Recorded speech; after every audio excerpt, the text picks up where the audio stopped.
The mahogany-paneled offices of Bernard L. Madoff Investment Securities LLC on the 17th floor of the Lipstick Building in Manhattan had seen better days. Where once the atmosphere hummed with the confident energy of success, now there was only silence and the weight of an unbearable secret. Bernie Madoff, the man who had built an empire on trust and reputation, sat behind his desk knowing that everything was about to collapse. The previous evening, he had confessed to his sons, Mark and Andrew, that the investment advisory business he had operated for decades was one big lie. The astronomical returns he had promised and delivered to thousands of investors for years, they were fiction. The $65 billion he claimed to manage, most of it never existed. It was all a Ponzi scheme, perhaps the largest fraud in financial history. As FBI agents arrived at his penthouse apartment the next morning to arrest him, Madoff was almost relieved. The burden of maintaining the deception for nearly 2 decades had finally become too heavy to bear. But for his victims, charities, celebrities, retirees, and institutional investors, the nightmare was just beginning. Bernard Lawrence Madoff was born on April 29, 1938, in Queens, New York, to a modest Jewish family. His father, Ralph, worked as a plumber before trying his hand at stockbroking, though his career in finance ended abruptly when he was investigated by the Securities and Exchange Commission for running an unregistered brokerage business. This early brush with financial impropriety in his family would prove ironically prophetic. Young Bernie was ambitious from the start. He wasn't content with the middle-class life his parents had carved out in Laurelton, Queens. After graduating from Hofstra University in 1960 with a degree in political science, he used $5,000 he had saved from working as a lifeguard and sprinkler installer to start his own investment firm. Bernard L. Madoff Investment Securities LLC was born in 1960, coinciding with his marriage to Ruth Alpern, his high school sweetheart. In the beginning, Madoff's business was legitimate and innovative. He started as a market maker, essentially acting as a middleman between buyers and sellers of stocks. His timing was fortuitous. The 1960s saw a boom in trading volume, and Madoff positioned himself perfectly to capitalize on this growth. What set Madoff apart was his embrace of technology. While established Wall Street firms clung to traditional trading methods, Madoff invested heavily in computer technology to execute trades faster and more efficiently. This forward-thinking approach earned him respect and, more importantly, market share. By the 1980s, his firm was handling up to 5% of the total trading volume on the New York Stock Exchange. Madoff's legitimate business was undeniably successful. He served as chairman of NASDAQ, sat on SEC advisory committees, and was considered a pillar of Wall Street. His firm pioneered electronic trading and helped create what would become the NASDAQ Stock Exchange. To outsiders, Bernie Madoff was the embodiment of the American dream, a self-made man who had revolutionized trading through innovation and hard work. By the 1990s, Madoff had cultivated an image of exclusivity and sophistication. His offices occupied 3 floors of the Lipstick Building, a distinctive oval-shaped skyscraper in Midtown Manhattan. The space was a study in understated elegance, black and gray furniture, walls lined with photographs of Madoff with politicians and celebrities, and a trading floor that hummed with purposeful activity. Madoff himself was the picture of success. Always impeccably dressed in tailored suits, with silver hair perfectly coiffed, he exuded an air of quiet confidence. He was philanthropic, serving on the boards of numerous charities and cultural institutions. He and Ruth maintained homes in Manhattan, Montauk, Palm Beach, and the French Riviera. Their yacht, named Bull, was a familiar sight in exclusive harbors. But beneath this glittering surface, a cancer was growing. The investment advisory business that Madoff operated from the 17th floor, separate from the legitimate trading operations on the 18th and 19th floors, was built entirely on deception. Pinpointing exactly when Madoff's Ponzi scheme began has proven difficult even for investigators. Madoff himself gave conflicting accounts, at various times claiming it started in the early 1990s, though prosecutors believed it may have begun as early as the 1970s or 1980s. What is clear is that at some point, Madoff crossed a line from which there was no return. The scheme operated on a simple but devastating principle. Madoff would take money from new investors and use it to pay returns to existing investors, creating the illusion of a profitable investment strategy. He promised consistent returns of 10 to 12% annually, regardless of market conditions, a red flag that many chose to ignore because the returns, while suspiciously consistent, weren't outrageously high. To explain his remarkable consistency, Madoff claimed to use a split-strike conversion strategy. This supposedly involved buying blue-chip stocks from the S&P 100 index, protecting the investment with put options, and financing the protective puts by selling call options. It sounded sophisticated enough to be plausible to those who didn't examine it too closely. In reality, no trades were being made in the investment advisory business. When clients would request to see their holdings, Madoff's back-office staff would generate fake trading records, sometimes backdating trades to show purchases at optimal prices. The statements sent to investors were works of fiction, carefully crafted to show steady growth that matched Madoff's promised returns. Madoff's scheme grew to enormous proportions through a network of feeder funds, investment funds that collected money from investors and channeled it directly to Madoff. These funds, run by investment managers who earned substantial fees for bringing in money, became Madoff's primary source of new capital. Key among these was Fairfield Greenwich Group, founded by Walter Noel, which eventually funneled $7.5 billion to Madoff. The firm's partners, with their Ivy League credentials and social connections, could access wealthy investors around the world. They performed what they claimed was rigorous due diligence on Madoff's operations, though in retrospect, their oversight was clearly inadequate. Another significant feeder was J. Ezra Merkin, a prominent philanthropist who managed funds for numerous Jewish charities and institutions. Through his Gabriel Capital LP and Ariel Fund Limited, Merkin directed $2.4 billion to Madoff, earning hundreds of millions in fees while many of his investors had no idea their money was ultimately being managed by Madoff. Madoff cultivated an air of exclusivity around his investment advisory business. He often turned potential investors away, making those he accepted feel privileged to be included.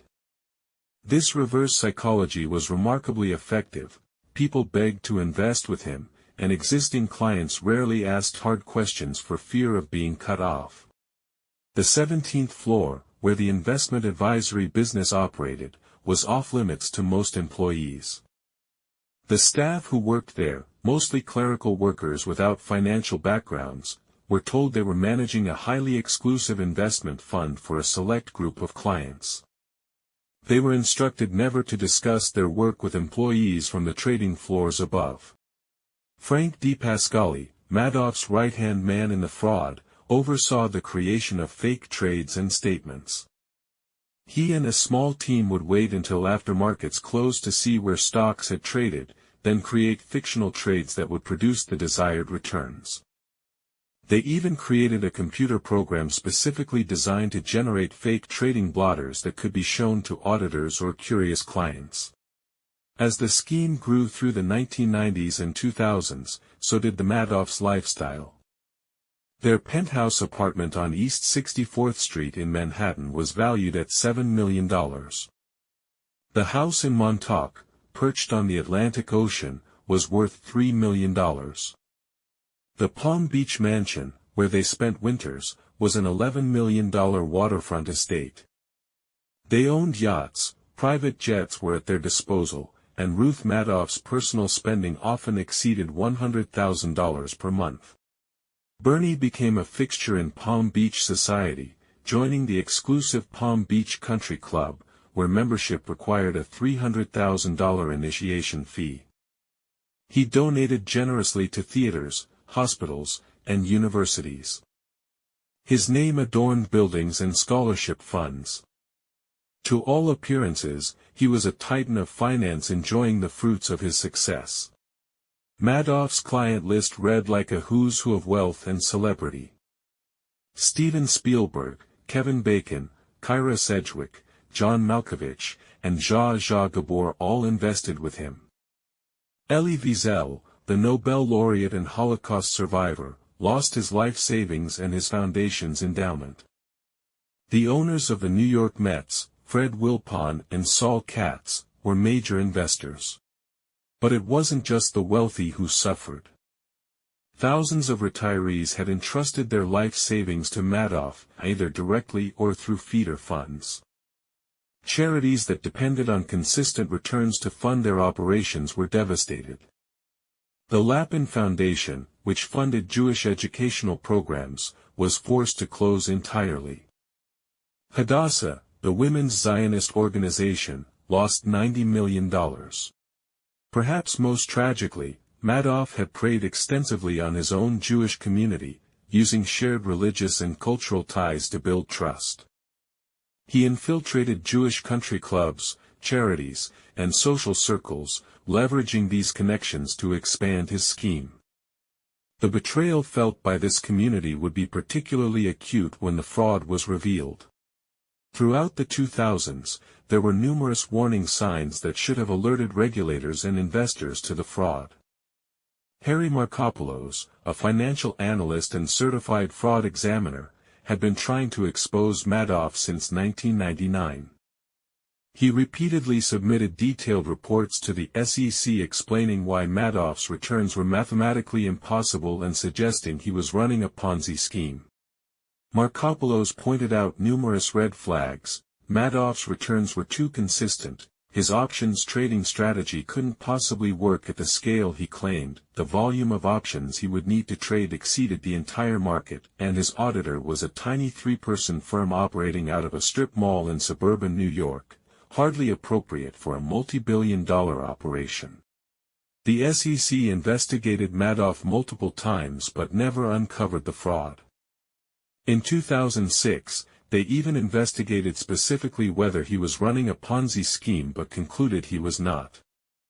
The failure of regulators to detect the fraud despite multiple warnings would later become a major scandal in itself.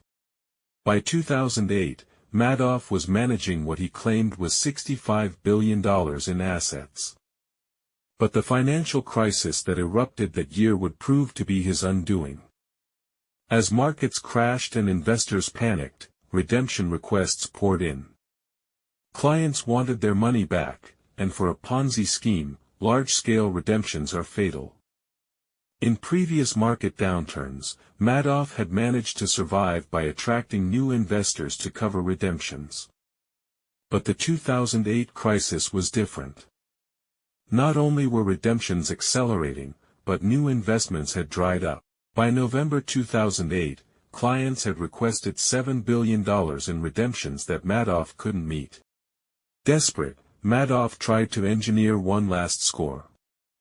He approached Carl Shapiro, a 95-year-old philanthropist and longtime client, for a $250 million investment. He told other clients he was expecting a large infusion of capital that would allow him to pay bonuses and meet redemptions. But it was too late. The mathematics of the Ponzi scheme had finally caught up with him. On December 9, 2008, Madoff met with his sons Mark and Andrew in his apartment.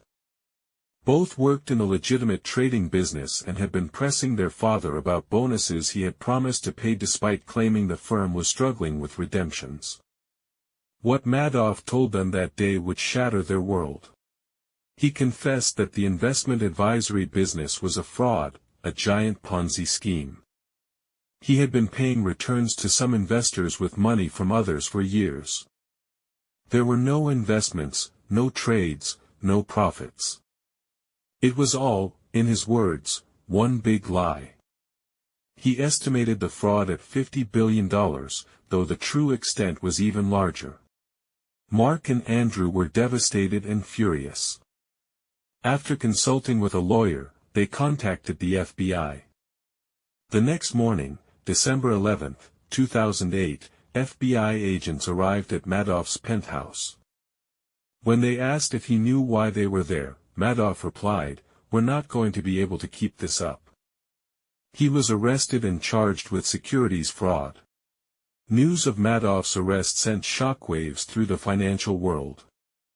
Investors who had thought their money was safe suddenly realized they had lost everything.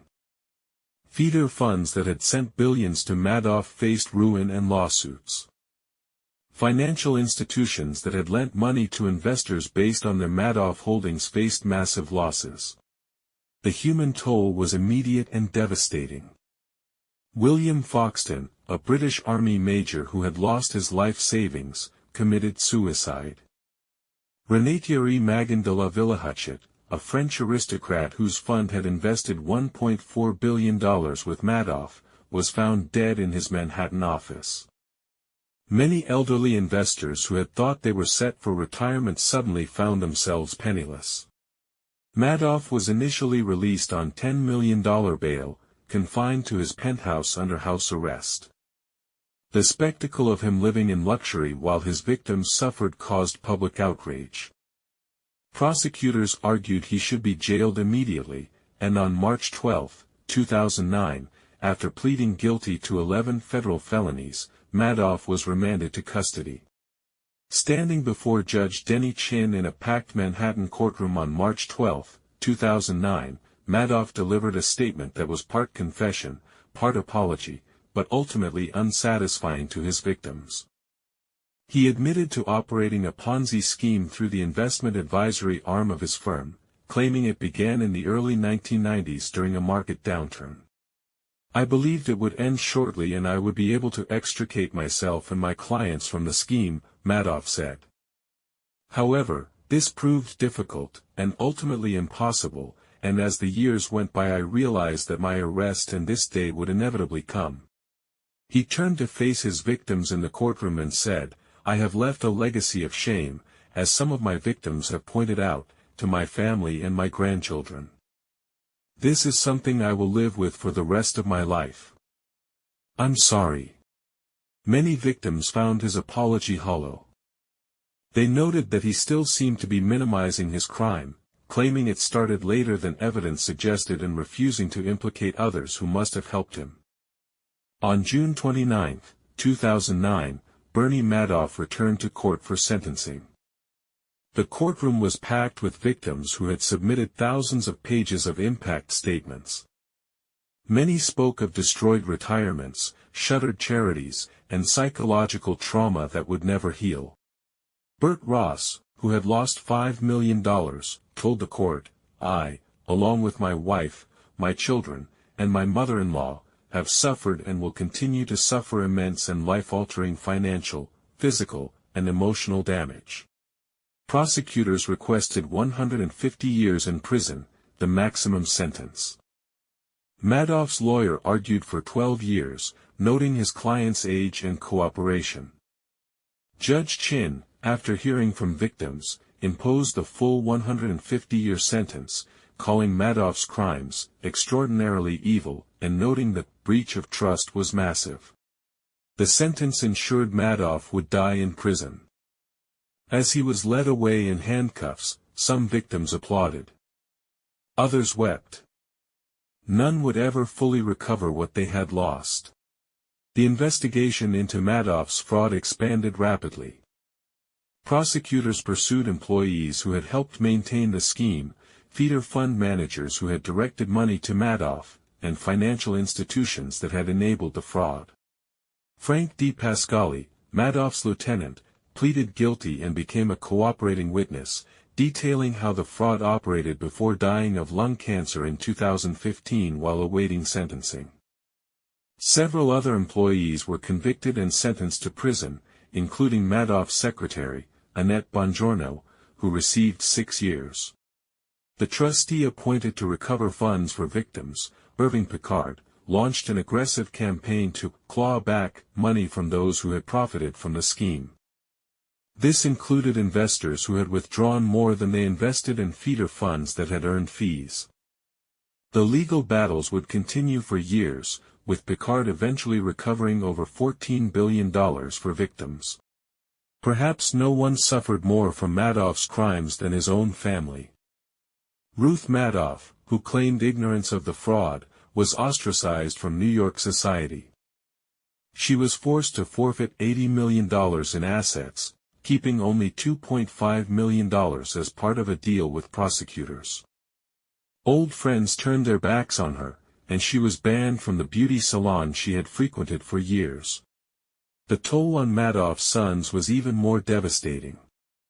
Both Mark and Andrew, who had worked in the legitimate side of the business, faced suspicion and lawsuits despite never being charged with any wrongdoing.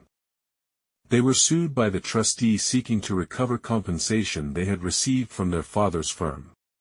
On December 11, 2010, exactly 2 years after his father's arrest, Mark Madoff hanged himself in his Manhattan apartment while his 2-year-old son slept in the next room.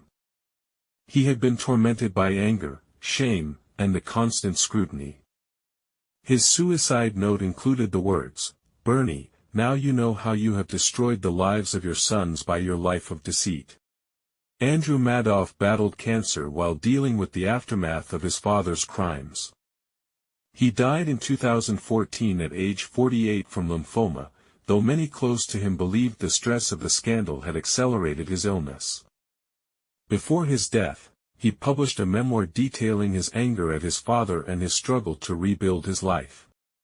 Irving Picard's efforts to recover funds for victims became one of the largest and most complex bankruptcy proceedings in history. He pursued thousands of lawsuits against banks, hedge funds, and individuals who had profited from or enabled the scheme. Major settlements included $7.2 billion from the estate of Jeffrey Pickauer, a Madoff investor who had withdrawn more than he invested before dying of a heart attack in 2009.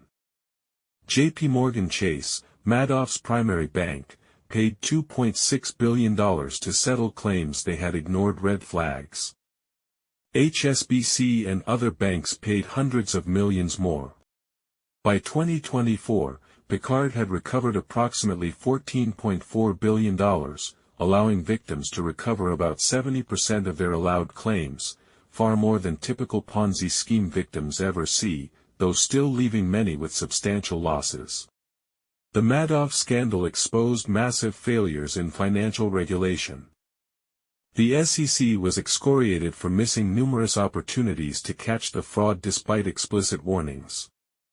This led to significant reforms in how the agency operates, including better training for examining investment advisors and new systems for handling tips and complaints. The scandal also led to increased scrutiny of how investment advisors custody client assets. New rules required independent verification of assets and restricted the use of affiliated custodians. The role of feeder funds and the due diligence they perform came under intense scrutiny. Beyond the financial devastation, the Madoff scandal left deep psychological scars. Victims reported suffering from depression, anxiety, and post-traumatic stress. Many felt profound shame at having been deceived, even though they were victims of a sophisticated fraud. The betrayal was particularly acute in the Jewish community, where Madoff had been a trusted insider. Elie Wiesel spoke of feeling violated by someone he had considered a friend. The scandal forced painful discussions about trust, oversight, and the responsibilities of communal institutions. Therapists reported seeing numerous Madoff victims struggling with financial PTSD, unable to trust financial advisors or even their own judgment. Support groups formed where victims could share their experiences and begin to heal. Bernie Madoff was initially incarcerated at the Metropolitan Correctional Center in Manhattan before being transferred to the Federal Correctional Complex in Butner, North Carolina. In prison, he worked in the commissary and reportedly helped fellow inmates with their taxes. He gave occasional interviews, sometimes expressing remorse but often seeming to minimize his crimes or shift blame to others. He claimed banks and regulators had to know about his fraud. He suggested his victims bore some responsibility for not questioning his returns. These statements only deepened the anger of those he had betrayed. Madoff's health deteriorated in prison. He suffered from kidney disease and cardiovascular issues. In February 2020, his lawyers requested compassionate release, claiming he had terminal kidney failure and less than 18 months to live. The request was denied, with the judge noting the profound harm of his crimes. On April 14, 2021, Bernie Madoff died in federal prison at age 82. The Bureau of Prisons stated he died of natural causes, though he had been suffering from chronic kidney failure. His death brought little satisfaction to victims, many of whom had hoped he would reveal more about how the scheme operated and who else was involved. Ruth Madoff, living in a modest apartment in Connecticut, did not attend any memorial service. His sister, Sandra, who had worked for his firm, had died in 2014. His brother Peter, who had served as chief compliance officer, was serving a 10-year sentence for his role in the fraud. The Madoff family name, once associated with Wall Street success, had become synonymous with greed and betrayal. The Madoff scandal raised profound questions about how such a massive fraud could operate for so long undetected. Several factors enabled the scheme. Regulatory failure. The SEC's repeated failures to detect the fraud despite explicit warnings revealed an agency ill-equipped to police complex financial crimes. Examiners lacked the expertise to understand derivatives trading and were too deferential to a Wall Street insider like Madoff. Social psychology. Madoff exploited cognitive biases and social dynamics. His reputation and status created a halo effect that made people less likely to question him. The exclusivity of his fund triggered psychological desire. Social proof, seeing others invest, overcame individual skepticism. Affinity fraud. By targeting his own Jewish community, Madoff exploited trust based on shared identity. Victims assumed someone from their community wouldn't betray them. This same dynamic has been seen in other affinity frauds targeting religious, ethnic, or professional groups. Willful blindness. Many financial professionals who directed money to Madoff chose not to look too closely at his operations. The consistent returns he provided made their businesses profitable, creating an incentive to avoid asking hard questions. Complexity as cover. Madoff's supposed trading strategy was complex enough to sound plausible but difficult to verify. Many investors and even financial professionals didn't fully understand it but assumed others had done the due diligence. The Madoff scandal had implications far beyond its immediate victims. It shook faith in the entire financial system at a time when the 2008 financial crisis had already eroded trust. It raised questions about the competence of regulators, the ethics of Wall Street, and the vulnerability of even sophisticated investors to fraud. The scandal also highlighted the interconnectedness of the global financial system. European banks, hedge funds, and wealthy individuals around the world were exposed to Madoff through feeder funds. The fraud's collapse sent ripples through financial markets already reeling from the mortgage crisis. For the non-profit sector, particularly Jewish charities, the scandal was devastating. Organizations that had thought their endowments were secure suddenly faced closure. Programs serving vulnerable populations were eliminated. The philanthropic ecosystem built on trust was fundamentally shaken. While the financial losses were staggering, estimated at $65 billion in paper wealth and $18 billion in actual cash invested, the human cost was immeasurable. Thousands of retirees who thought they were financially secure were forced back to work or into drastically reduced circumstances. Divorces resulted from financial stress. Life savings accumulated over decades vanished overnight. The suicides of those unable to cope with their losses represented the ultimate tragedy. Beyond those who took their own lives, many victims reported severe depression, anxiety, and health problems related to stress. Families were torn apart as members blamed each other for investing with Madoff or accused each other of knowing about the fraud. The impact on Madoff's own family was particularly tragic. His sons, who had turned him in, were never charged with crimes but lived under a cloud of suspicion. Mark's suicide and Andrew's death from cancer meant Madoff outlived both his children. Ruth Madoff became a pariah, losing her husband, her sons, her fortune, and her place in society. More than a decade after its collapse, the Madoff scandal continues to reverberate. Victims still gather in support groups.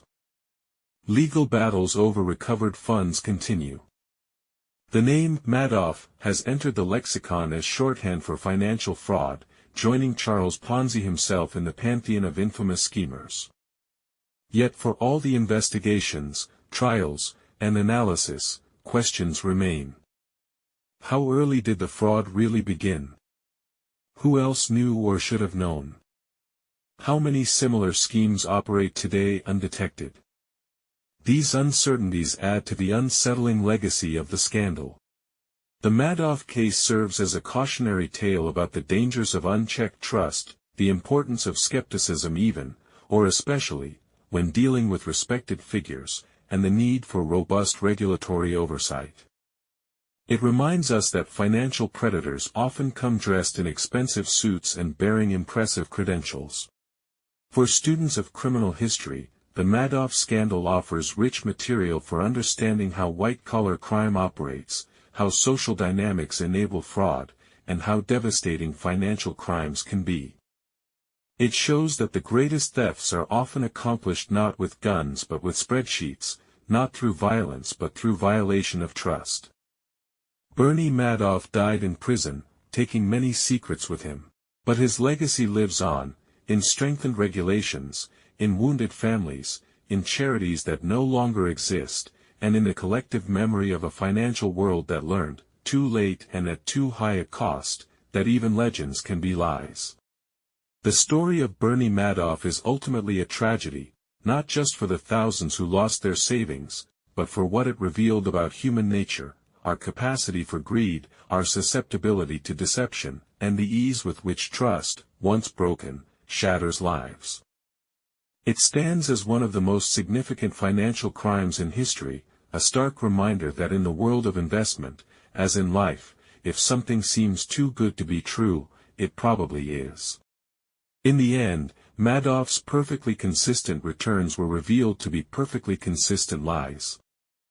The man who had promised financial security to thousands had instead delivered ruin.